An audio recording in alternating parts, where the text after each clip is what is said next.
Coach, we got you. Coach, I got a purple for you. Yeah. That's light blue. Urban, what's this week like? What are you doing this week? What are you getting accomplished? The first thing was after that game to get some rest, and so we took Sunday off and Monday off, and then Tuesday they came in. And fundamentals today and yesterday, and then tomorrow's all Iowa. So we'll do a coordinators practice, which means the 2 coordinators on each side of the ball will be here, and everyone else is on the road. And it'll be just 2 hours of Iowa, and then running pretty good. Then they're out of here, and they're back Monday morning early, 6 a.m. and get ready to go. Without a game, do you have to do anything extra to get their attention, or are they it depends. Sometimes you do. Unfortunately, I haven't felt that. Yeah, sometimes I've had to do all kinds of stuff, but no, I like this group. They're kind of professional in the way they handle the business. You mentioned the offensive line yesterday in the conference call. What has been the most impressive thing to you about what the line's done this year? Oh, well, I mean, I think we're in the top 10 in the country in rushing, and I was out without one of our running backs for 3 games. So I mean, they block people and they do a good job. The first game wasn't a good. That was very disappointing. But since then, they played pretty good, and they're who we are on offense, and that's a good place to start. Herbert, did you think Joey Bosa, obviously he was pretty highly recruited and stuff, did you think he'd have this kind of impact? Just talk about what you've seen out of him. No, he's an impact player, and I've never really had a freshman D lineman.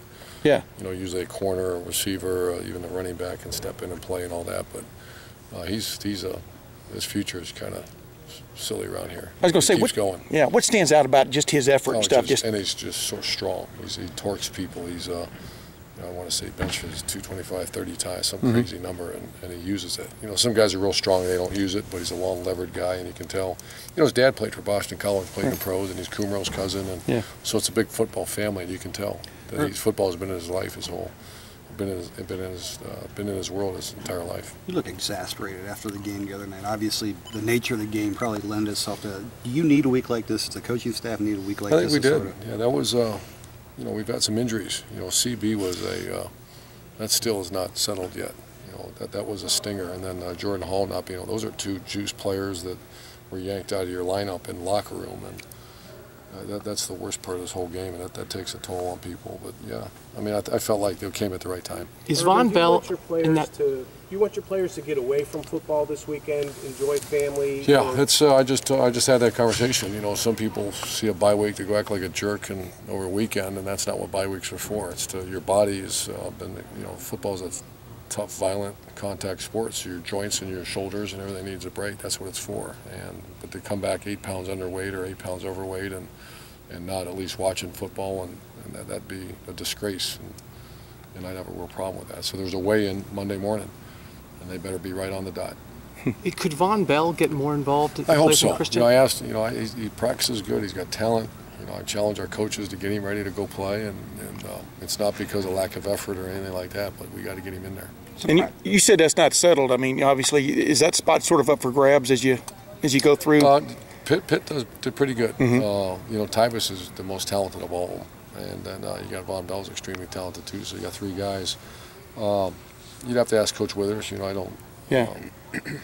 I don't think it's completely settled, but Pitt certainly is going to play. I asked you this last week about Bradley. You know, had kind of a tough game against Wisconsin, but he also made some plays. I mean, the other night he had his hand in on 2 touchdowns because he caused a bad lateral there at the end that Joey got. But he also had some. What do you talk with him about over the next 2 weeks?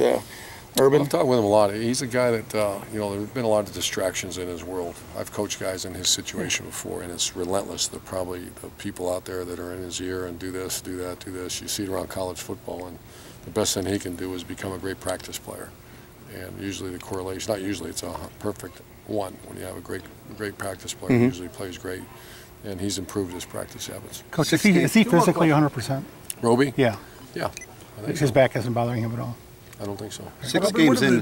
How about games? What are the things that you feel that you need to improve on? That you need Pass to work defense is something that I'm a little. I don't want to say upset. I'm just with something we've made a conscious decision to stop the run, and as a result, sometimes you leave people on islands and you don't have the same focus in the back end.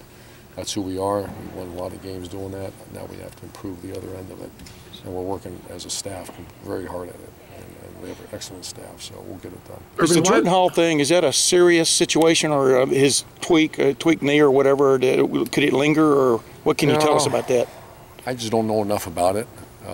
there's a joint issue in his knee. That's all they've told me, and so they're working through it. And he actually did some stuff today, so I'm hoping we get him back. Do you see Dontre Wilson playing a bigger role the last half? I mean, and talk about that. I mean, is that a guy that has to, I guess, man? Well, he's got to become a football player. Right now he's a novelty. You know, we go out there and run the swing pass, throw it to him. Yeah. You know, he's got to go out there and block, and he's got to, you know, he can't just every time he's in the game. And so that's what we're working. That's why he didn't play much Saturday. So we're working really hard over the bye week to make him a football player, not just a foot ornament that shows up out there all the time. Yeah. 6 weeks into things gone according to the script for you. Things gone the way you thought they would 6 weeks into it. Oh, I don't know. I've learned a long time ago. Don't worry about what is today, Wednesday. So let's have a good Thursday tomorrow. And, you know, because football's so fluid as far as injuries and issues and stuff. And, you know, just look around ESPN.com and it's just all over the place. So I had no idea. I didn't even think about Game 6, Game 7, whatever we're on. Thank you. Thanks, Urban. Thanks, Thanks, Eric.